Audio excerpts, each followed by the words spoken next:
The middle-aged man, with a slightly hoarse voice and a hint of anger, possessed considerable knowledge. My precious, beloved child, stop. Do not scroll past this message. I know you almost did. I saw your thumb hovering, ready to move on, ready to search for something else, anything else, to fill the emptiness you have been carrying inside. I know that a part of you has become so used to disappointment that you almost did not give this message a chance. You have built walls to protect yourself, but something made you pause. Something told you to wait. Something whispered to your spirit that this moment was different from all the others. That something was me. This is not a coincidence. This is not random chance that brought you here. Out of the millions of people who could be hearing this message right now, you are the one who stopped. You are the one who felt the pull to stay. You are the one who needed to hear what I am about to say. And what I am about to say will change everything. I need you to understand something before we go any further. I have been waiting for this moment. I have been orchestrating circumstances. I have been arranging timing. I have been preparing your heart for exactly this conversation. Everything that has happened in your life, every door that closed in your face, every prayer that seemed to go unanswered, every delay that frustrated you to tears has been leading to this moment. This message, these words, this encounter. I know about the 7 years. Yes, I said 7 years, and I felt something shift in your spirit when you heard that number, because you know exactly what I'm talking about. You know exactly which 7 years.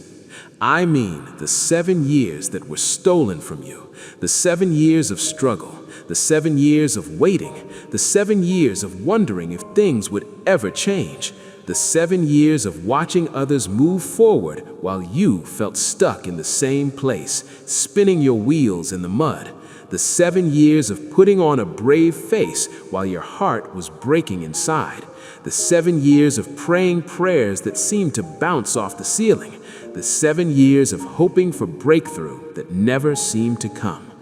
I have counted every single day of those 7 years, every tear that fell from your eyes when no one was watching, every prayer that you whispered in the darkness, every silent scream that echoed in your soul when the pain became too much to bear, every moment when you wondered if you had been forgotten, every night when sleep would not come because worry had taken its place, every morning when you had to force yourself to get out of bed and face another day of the same struggle. I have counted them all. I have recorded them all. I have remembered them all. And I am here to tell you, the reversal has begun. Not the reversal is coming someday. Not the reversal might happen if you do everything right. Not the reversal is scheduled for next year or next month or even next week. The reversal has begun right now in this moment. As you hear these words, I know you have heard promises before. I know people have told you that things were about to change only for them to stay the same. I know preachers have prophesied breakthroughs that never materialized. I know friends have spoken hope that turned out to be empty. And I know that each of those disappointments added another layer of protection around your heart, another reason to keep your expectations low, another wall between you and the hope that once came so naturally. But I am not a preacher speaking from a platform. I am not a friend guessing at what might happen. I am not a well-meaning voice offering empty comfort. I am the God who spoke the universe into existence. I am the one who holds the stars in their courses and calls them each by name. I am the beginning and the end, the first and the last, the Alpha and Omega. When I speak, reality rearranges itself to align with my words, and I am speaking over your life right now. What I declare cannot be undone. What I promise cannot be prevented. What I determine cannot be defeated. The powers of hell itself cannot stop what I have set in motion. every angel in heaven is aligned with my purposes for you. Every force of good in the universe is working on your behalf. The reversal that I am declaring is not a wish. It is not a hope. It is not a possibility among many. It is a divine decree, and divine decrees become reality. So, let me tell you again, with all the authority of heaven behind it, the reversal has begun. The middle-aged man, with a slightly hoarse voice and a hint of anger, possessed considerable knowledge. But before I show you what is coming, you need to understand something that will unlock everything else. There is a revelation I am about to give you that will change the way you see your past, your present, and your future. It will explain why the waiting happened. It will reveal what was being built in the seasons that felt like destruction. It will show you the purpose behind the pain. Stay with me until the end. What I reveal will change the way you see your entire life. I see you, not the version of yourself that you show the world, not the carefully curated image that you present on social media, not the confident smile you wear at work or at church or at family gatherings, not the "I'm doing fine" that you say when people ask how you are. I see past all of that. I see the real you, the one who exists when no one else is watching, the one who cries in the shower so no one will hear, the one who lies awake at night wondering if things will ever change, the one who has learned to function while carrying a weight that would crush most people, the one who keeps going not because you feel strong, but because you do not know what else to do. You have become skilled at hiding, my child. Years of disappointment have taught you to protect yourself. You have learned to keep expectations low so that you cannot be hurt again. You have learned to say, "I am fine," when your heart is screaming that nothing is fine. You have learned to celebrate the success of others while secretly wondering why your own breakthrough seems so delayed. You have learned to smile through pain, to laugh through tears, to function through exhaustion. But hiding takes energy, pretending takes strength, and you are running out of both. Let me tell you what I know about you, and I want you to listen carefully because I'm about to describe things that you have never told anyone, things that you have buried so deep that you almost forgot they existed, things that only you and I know about. I know that there have been moments, private moments, when you have questioned whether I was still there. Not loud questions, not angry accusations that you would speak in public, just quiet wonderings in the dark places of your mind. Does God see me? Does God hear me? Does God even care about my situation anymore? Did I do something wrong that caused him to turn away? Have I been forgotten? Have I been abandoned? Have I been left behind while everyone else moves forward? I have heard every single one of those questions, and I have not been offended by them. How could I be offended by the honest cries of a heart that is longing for me?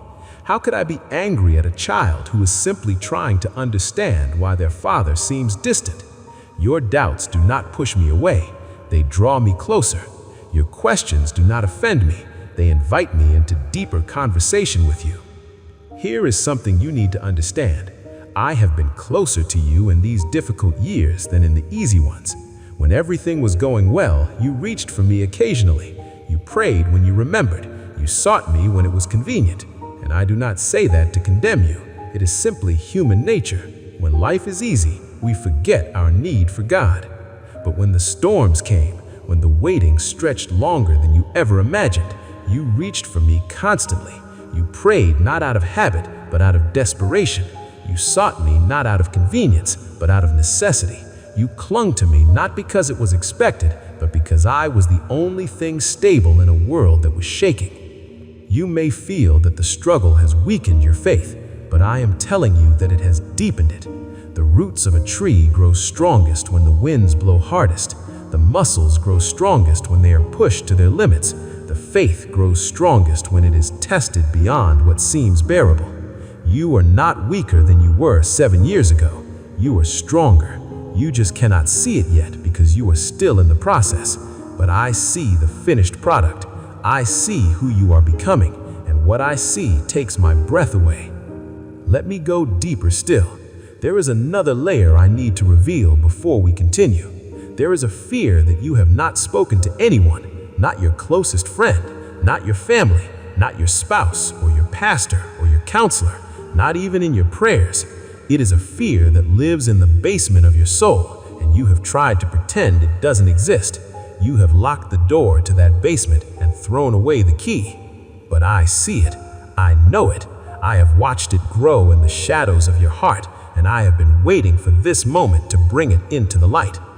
You are afraid that the waiting has not been preparation. You are afraid it has been punishment. Somewhere along the way, you started to believe that you did something wrong, that you missed a step, that you made a choice years ago that disqualified you from the blessing you see others receiving. You have replayed decisions in your mind, wondering which one was the mistake that cost you everything. You have asked yourself 1,000 times what you could have done differently. You have wondered if there was a moment when you took a wrong turn and ended up on a path that was never meant for you. Maybe it was that relationship you shouldn't have entered. Maybe it was that opportunity you should have taken. Maybe it was those words you shouldn't have spoken. Maybe it was that season your faith wavered and you walked away for a while. You have examined your past like a detective looking for clues, trying to find the crime that led to your sentence of struggle. Listen to me carefully. That is a lie. The waiting was never punishment. I do not operate that way. I do not keep records of wrongs for my children. The middle-aged man, with a slightly hoarse voice and a hint of anger, possessed considerable knowledge. When you came to me and asked for forgiveness, I forgave completely. I did not forgive most of your sins and keep a few in reserve to punish you with later. I forgave all of them. I separated them from you as far as the east is from the west. I cast them into the depths of the sea. I remembered them no more. The delay was never rejection. I did not look at your life and decide that you were unworthy of blessing. I did not compare you to others and find you lacking. I did not see your failures and determine that you should be passed over. You are not being punished for something you did wrong. You are being positioned for something I have planned. The struggle was never a sign that I had forgotten you or moved on to someone more deserving. There is no one more deserving. That is the nature of grace. It is not earned and it cannot be lost. You do not deserve blessing because of what you have done. You receive blessing because of who I am. And I am a father who delights in giving good gifts to his children. So why the wait? Why the 7 years of difficulty? Why the prolonged season of struggle while others seem to breeze through life without a care? I am going to show you something, but first, I need to reveal one more layer, the deepest one, the one you have buried so far down that you almost forgot it was there. There is a dream that you stopped dreaming years ago. Your heart was full of vision. You could see the life you wanted to live. You could imagine the person you wanted to become. You could picture the impact you wanted to have. That dream was so vivid, so alive, so real to you that you could almost touch it.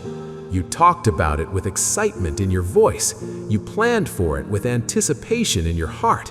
You believed it was coming with every fiber of your being. You knew that it was your destiny.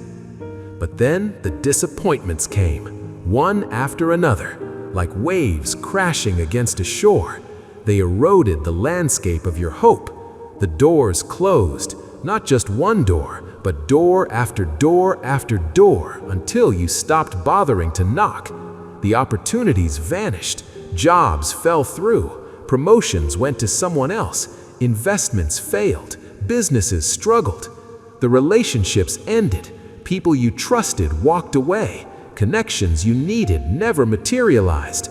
The health failed, your body betrayed you, a diagnosis came that you never expected, energy depleted, strength diminished, the finances crumbled, bills piled up, debt accumulated, accounts emptied, and piece by piece, you began to dismantle the dream. You told yourself it was practical. Dreams are for children, you said. Reality is for adults. You told yourself you were being realistic. Not everyone gets to live their dream. Most people just survive. You told yourself that dream was for someone else, not for you. Some people are destined for greatness. I was destined for normalcy. You did not kill the dream quickly. That would have been too painful. Instead, you starved it slowly. You stopped feeding it hope. Every time a thought of the dream arose, you pushed it down with a reminder of all the reasons it would never happen. You stopped watering it with faith. Every time someone asked about your goals, you gave safe answers that required no risk. You stopped giving it the attention it needed to survive. You focused on just getting through today, and tomorrow's possibilities faded into obscurity. And eventually, the dream became so small, so weak, so silent that you could pretend it had never existed at all. You buried it in the graveyard of abandoned hopes alongside the other things you once believed were possible but have since accepted as fantasy. But I remember that dream. I remember it because I am the one who planted it inside you. It was never your idea alone. It was a seed that I placed in the soil of your heart, designed to grow into something magnificent. Before you were born, I knew the dream you would carry. Before you took your first breath, I had already prepared the path to its fulfillment. Before you ever imagined what your life could be, I had already written the chapters that would lead you there. And here's what you need to know. The seed is still there. It has been dormant. It has been buried under layers of disappointment and self-protection. It has been waiting in the darkness of your heart, untouched by the sunlight of hope for years. But it is not dead. Seeds can survive underground for years, waiting for the right conditions to break through the surface. They can remain in a state of suspended animation, appearing lifeless, but actually preserving life. Your dream has been in a similar state, not destroyed, just waiting, not dead, just sleeping. And I am telling you now, the conditions are changing. The season of dormancy is ending. The season of breakthrough is beginning. What you thought was dead is about to come to life. What you thought was lost is about to be found. What you thought was finished is about to begin again. The dream you buried is about to resurrect. But before I show you the fullness of what is coming, I need to take you through something important. There is a revelation that will unlock everything. It's connected to the 7 years, and it will explain why everything had to happen exactly the way it happened. Stay with me. This is where it gets good. There is a pattern woven throughout the fabric of creation that most people never notice. It's hidden in plain sight, appearing again and again in the story of humanity. This pattern carries a power that shapes destinies and determines timing. It's the fingerprint of heaven pressed into the timeline of earth. The pattern is the number 7. When I created the world, I worked for 6 days and rested on the 7th. This was not because I was tired. The creator of the universe does not experience fatigue. I do not need to sleep. I do not need to recover. I do not need to recharge. I worked for 6 days and rested on the 7th because I was establishing a principle that would echo through all of time.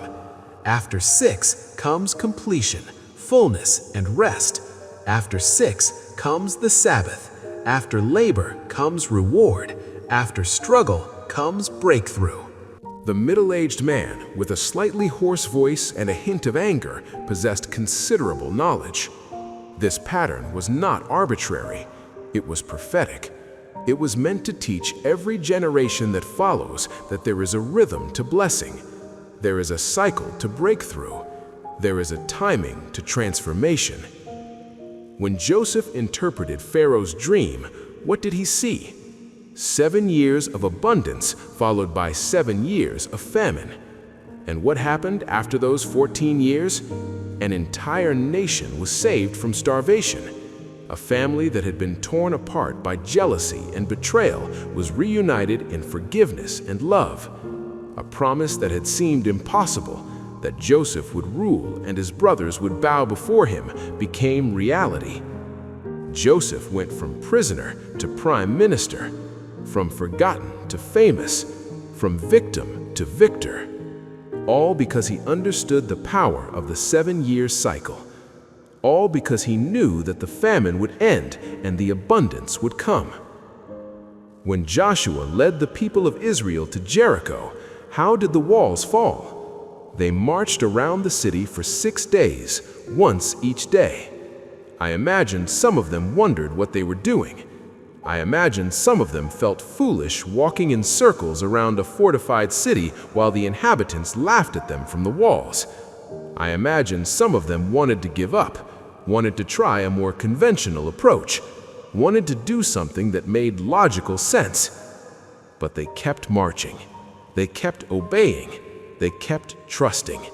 And on the 7th day, they marched 7 times. And on that final circuit, at the completion of the 7th cycle, the walls that had stood for generations collapsed in an instant. What seemed impossible became reality in a moment. What had blocked their progress for so long crumbled like dust.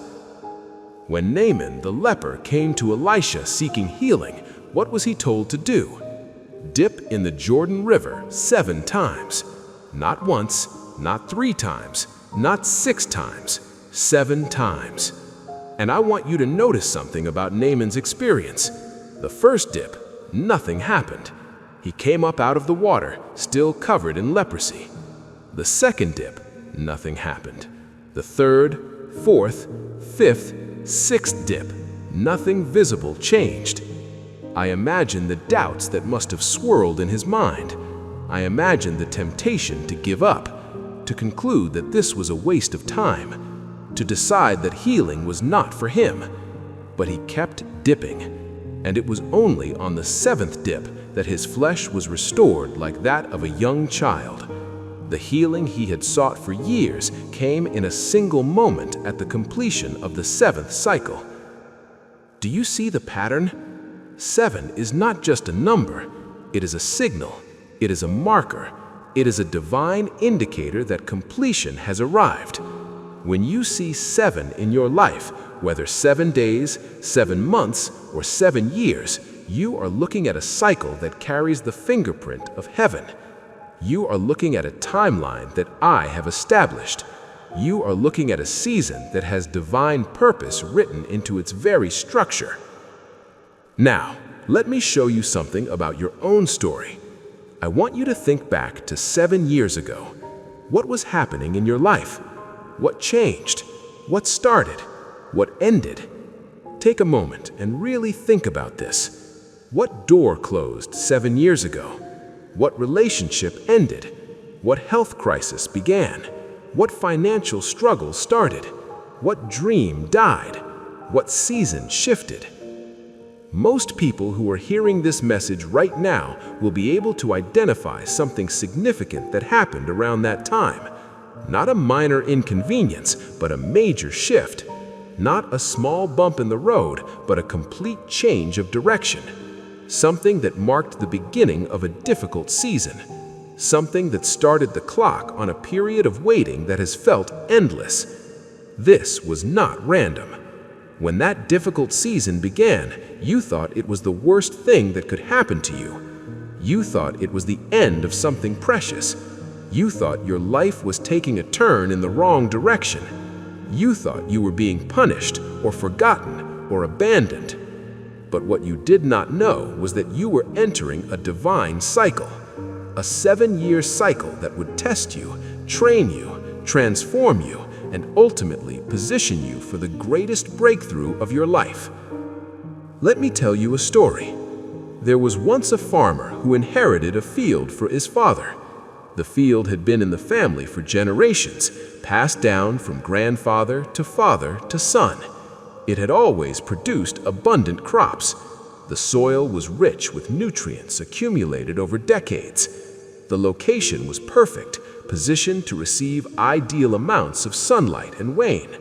The irrigation was ideal, fed by a stream that never ran dry.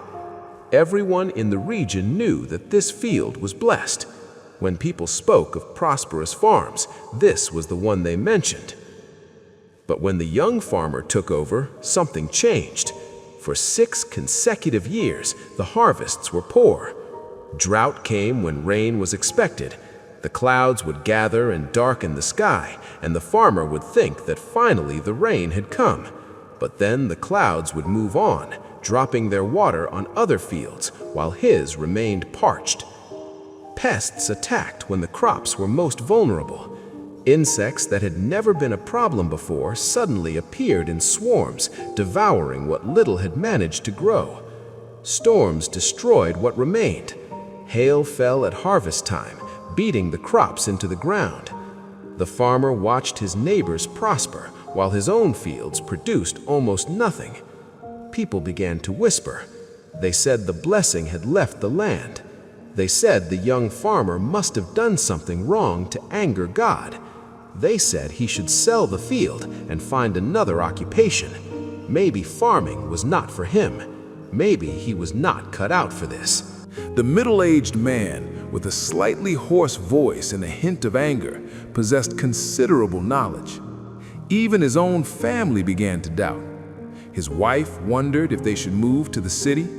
His children were embarrassed when their classmates asked about the farm. His brothers offered to buy him out of his inheritance. By the end of the 6th year, the farmer was ready to give up.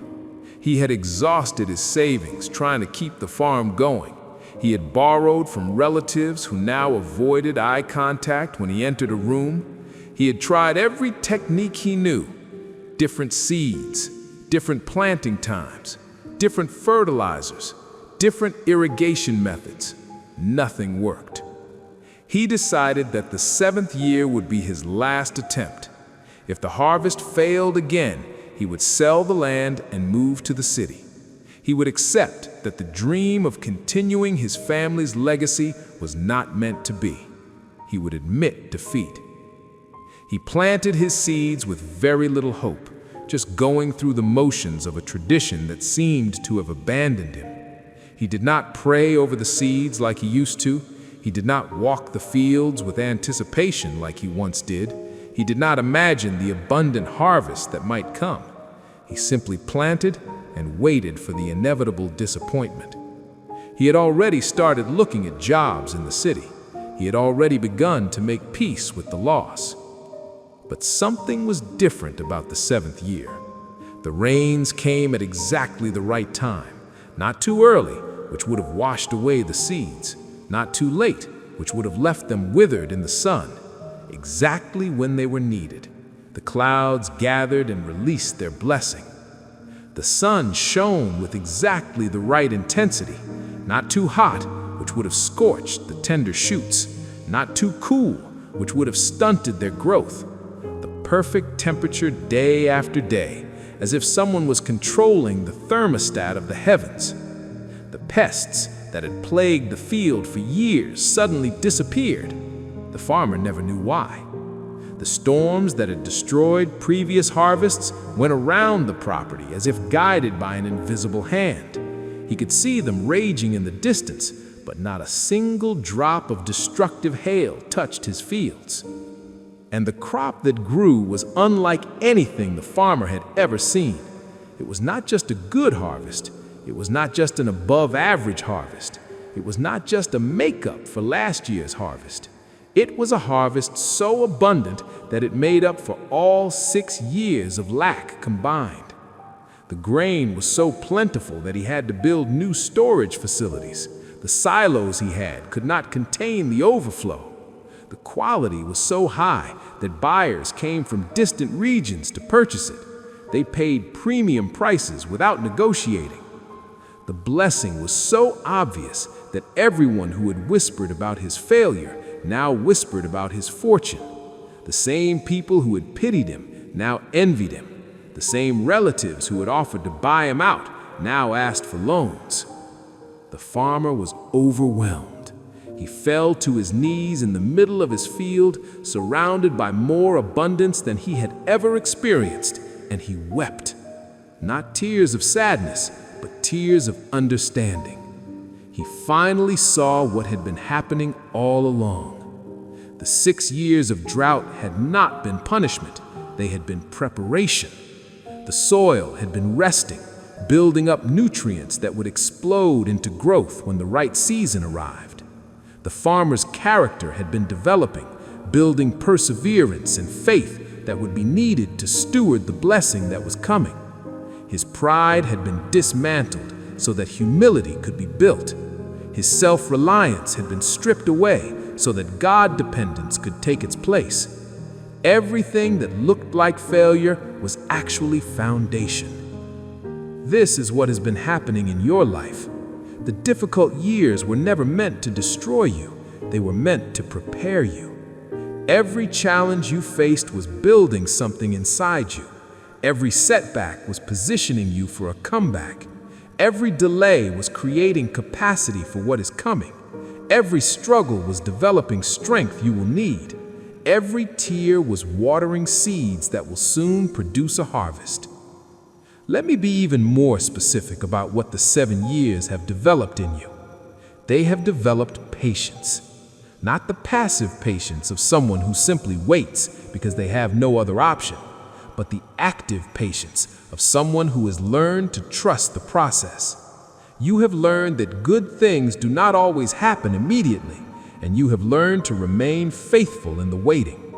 This patience will serve you well in the next season, because some of what I am building will require time to reach its full potential. They have developed discernment. Through trial and error, through disappointment and discovery, you have learned to recognize what is real and what is counterfeit. You have learned to identify who truly has your best interests at heart and who is using you for their own purposes. You have learned to distinguish between open doors that lead to destiny and open doors that lead to distraction. This discernment will protect you in the next season when opportunities come faster than you expect. They have developed compassion. Because you have suffered, you understand suffering. Because you have struggled, you can sit with others in their struggle without offering empty platitudes. Because you have walked through the valley, you can guide others who are walking through their own valleys.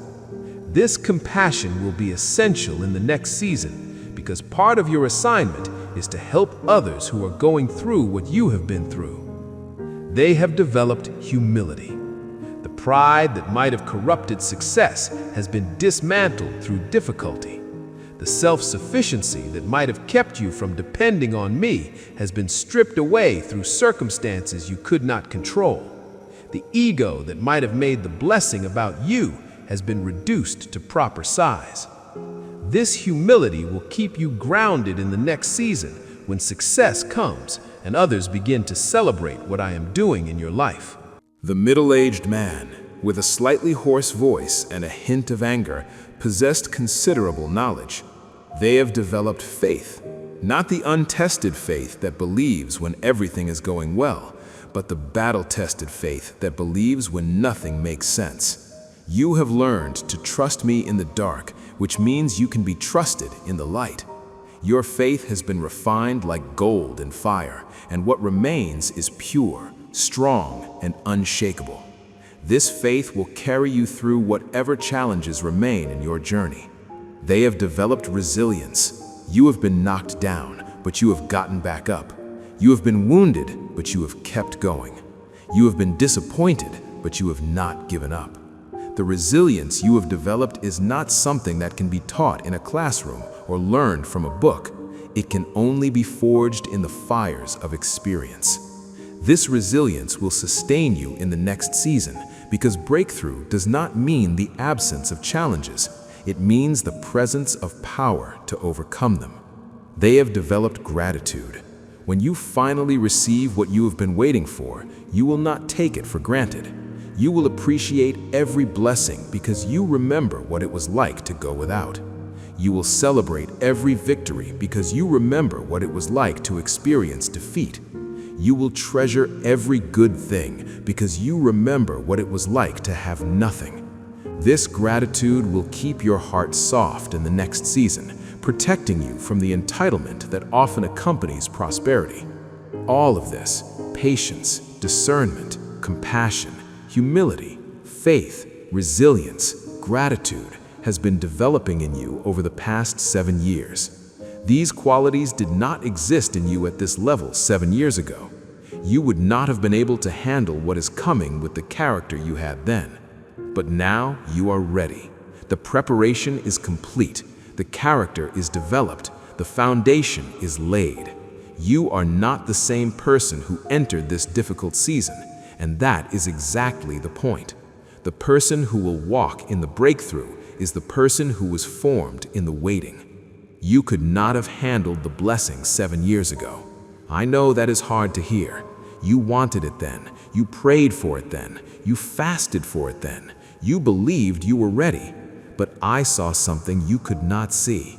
I saw weaknesses in your character that would have caused you to lose the blessing as quickly as you received it.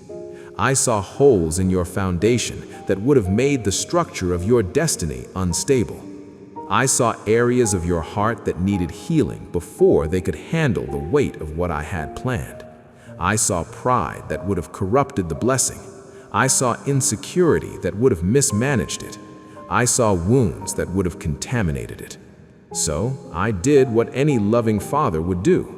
I allowed you to go through a process that would prepare you for your purpose. I let you experience enough pressure to form a diamond. Coal does not become a diamond through comfort. It requires pressure. I permitted enough heat to forge steel. Iron does not become steel through ease. It requires fire. I allowed enough difficulty to create in you the strength, wisdom, and humility that you will need for where I am taking you. The waiting was not wasted time, it was training time. Every day of those 7 years was developing something in you. Patience you didn't have before. Trust you couldn't have learned any other way. Compassion for others who struggle. Wisdom that only comes through experience. Character that only forms under pressure. The struggle was not punishment, it was preparation.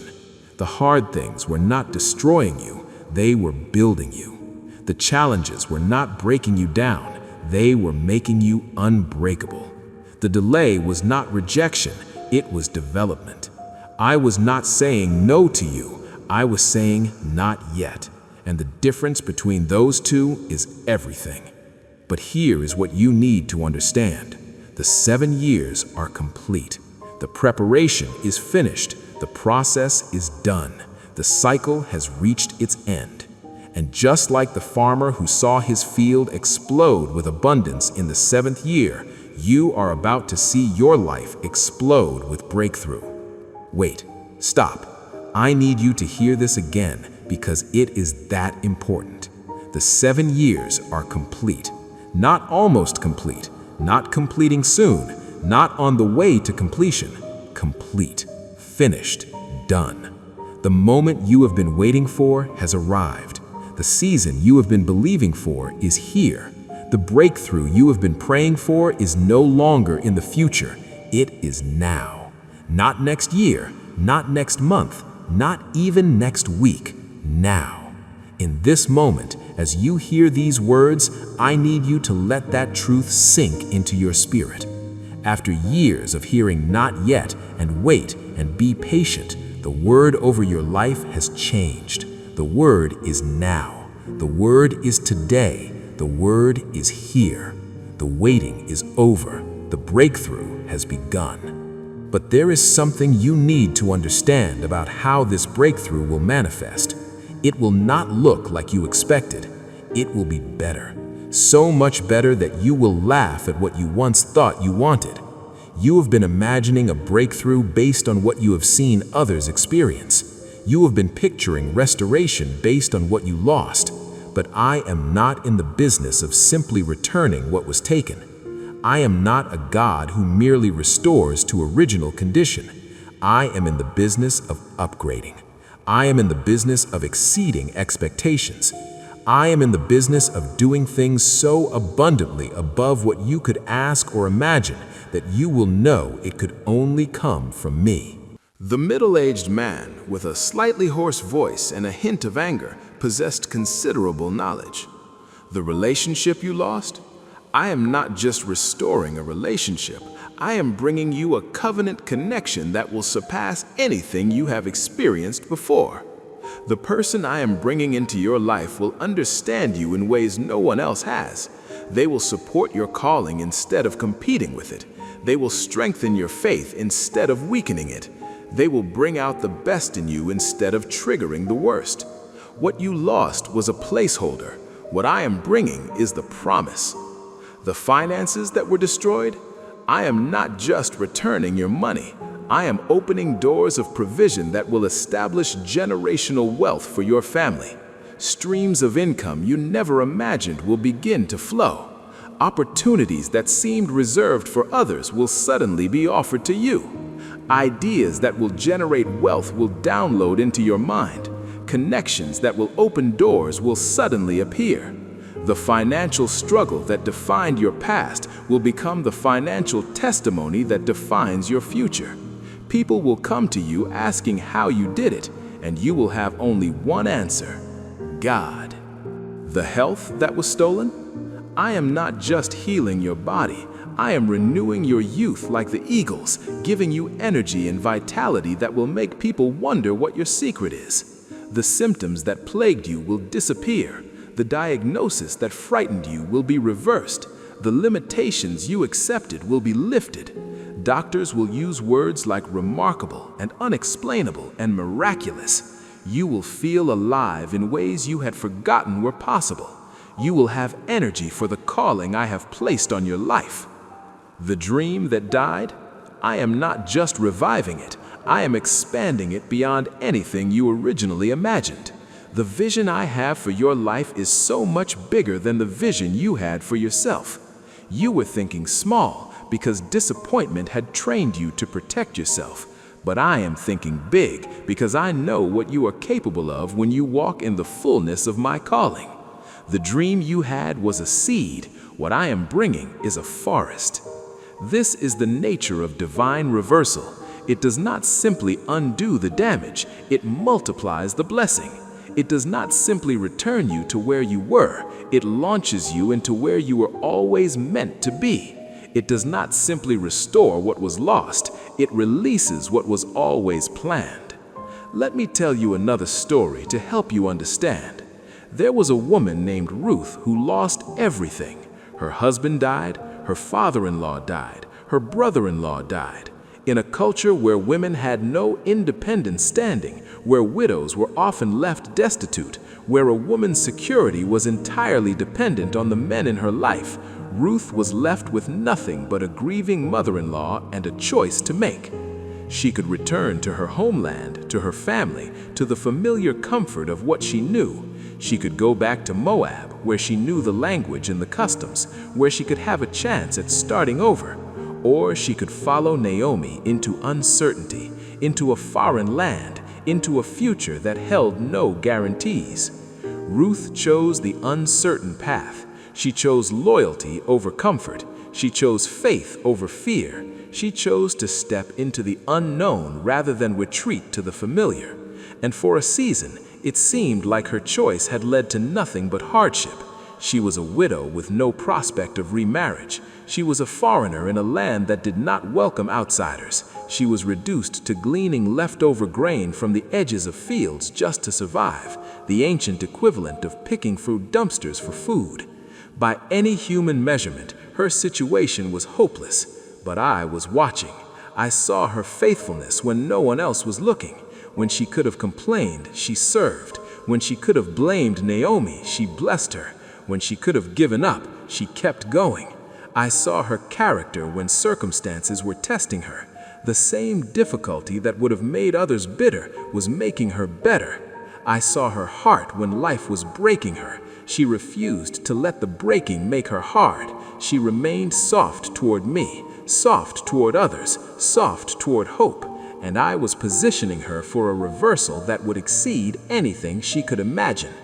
Ruth went from gleaning in a field to owning the field. She went from widow to wife. She went from foreigner to family. She went from poverty to prosperity. And not only that, she became part of the lineage that would eventually produce the Savior of the world. Her name is recorded in Scripture not as an example of failure, but as an example of faith rewarded. Thousands of years later, we still tell her story. Millions of people have been inspired by her journey. What looked like the end of her story was actually the setup for her greatest chapter. This is what I am doing in your life. The losses you have experienced were not the end, they were the setup.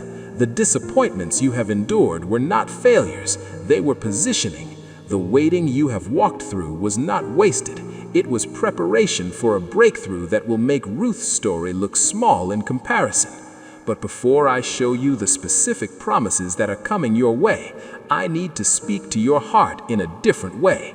There is something tender I want to share with you, something intimate, something that you need to receive before the breakthrough fully manifests. Come closer. Let me speak to the deepest part of you. The middle-aged man, with a slightly hoarse voice and a hint of anger, possessed considerable knowledge. I know you are tired, the kind of tired that sleep does not fix. You could sleep for a week and still wake up exhausted, because this is not a tiredness of the body. It is a tiredness of the soul. It is the weariness that comes from fighting a battle that never seems to end. It is the exhaustion that accumulates when you keep hoping and keep being disappointed. It is the fatigue that settles into your bones when you have been carrying a weight for years that you were never meant to carry alone. You have been fighting for so long that you have forgotten what peace feels like. You have been hoping for so long that hope itself has become exhausting. You have been believing for so long that belief has become a burden rather than a blessing. Every day takes effort that you are not sure you have left to give. It is okay to feel that way. I am not disappointed in your tiredness. I am not frustrated by your weariness. I am not looking at you wondering why you cannot be stronger. I am not comparing you to others who seem to handle pressure better. I am not shaking my head at your weakness. I am looking at you with the eyes of a father who sees his child after a long and difficult journey. I am not standing with my arms crossed in judgment. I am standing with my arms open in welcome. I am not waiting for you to get it together before I embrace you. I am embracing you exactly as you are, tiredness and all. You have done well. I know you do not feel like you have done well. I know you can list all the ways you think you have failed. The times you lost your temper, the days you did not pray, the moments you doubted, the seasons you pulled away. I know you carry a catalog of mistakes and missteps and moments you wish you could take back. You have a mental file of all your failures that you review regularly, adding to the evidence that you are not enough. But I am telling you, from my perspective, from the view of one who sees the beginning and the end, you have done well. You stayed. That might not sound like much to you. Staying does not feel heroic. It does not make headlines. Nobody throws a parade for the person who simply refuses to quit. Nobody writes songs about the one who just kept showing up. But I see staying differently. Staying when everything in you wanted to leave, that is strength, real strength. Not the strength that lifts weights or runs marathons, but the strength that matters, the strength of character, the strength of will, the strength of faith. Staying when the voices in your head said it was pointless, that is faith, radical faith, the kind of faith that moves mountains, the kind of faith that pleases me more than any religious performance ever could. Staying when everyone else would have understood if you walked away, that is loyalty, deep loyalty, the kind of loyalty that reveals your character, the the kind of loyalty that shows what you are really made of. Staying when the pain made every day feel impossible. That is courage. True courage. Not the absence of fear, but the decision to keep going despite the fear. Not the absence of doubt, but the choice to believe despite the doubt. You are not weak for being tired. You are human, and your humanity is not a flaw. It is a feature. I did not create you to be a machine that never needs rest. I created you to be a living being who draws strength from me. I created you with limitations so that you would learn to depend on my limitlessness. Your weakness is not a bug. It is designed to lead you to my strength. So let me be your strength in this moment. Let me be the one who carries the weight. You have been trying to carry it yourself, and it is crushing you. Let me take it. Let me be the one who holds the future. You have been trying to figure it out, to plan for every contingency, to control what cannot be controlled. Let me hold it. Let me be the one who fights the battles. You have been trying to defend yourself on every front, and you are exhausted from the warfare. Let me fight. You have been trying to do it all yourself for so long, not because you didn't believe in me, but because you didn't want to burden me with your problems. You thought I had bigger things to worry about. You thought your situation was not important enough for divine attention. You thought you should be able to handle this on your own. Here's a secret. You could never burden me. Your problems are not too big for me. They are not even challenging for me. The things that keep you up with worry are solved in a single word from my mouth. The obstacles that seem insurmountable to you are invisible to me. I spoke galaxies into existence with a word. I set the stars in their courses and call each one by name. I hold the universe together by the power of my word. Your situation, as overwhelming as it feels to you, is not difficult for me. It is not even complicated. What I want from you is not your striving. It is your trust. Trust that I see the full picture when you only see a fragment.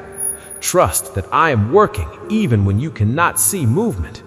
Trust that my timeline is better than your timeline. Trust that my methods are wiser than your methods. Trust that my love for you has never wavered, not even for a moment. Not even when you felt most alone. Not even when you wondered if I was there. In this moment, I am not asking you to do anything. I am not giving you an assignment.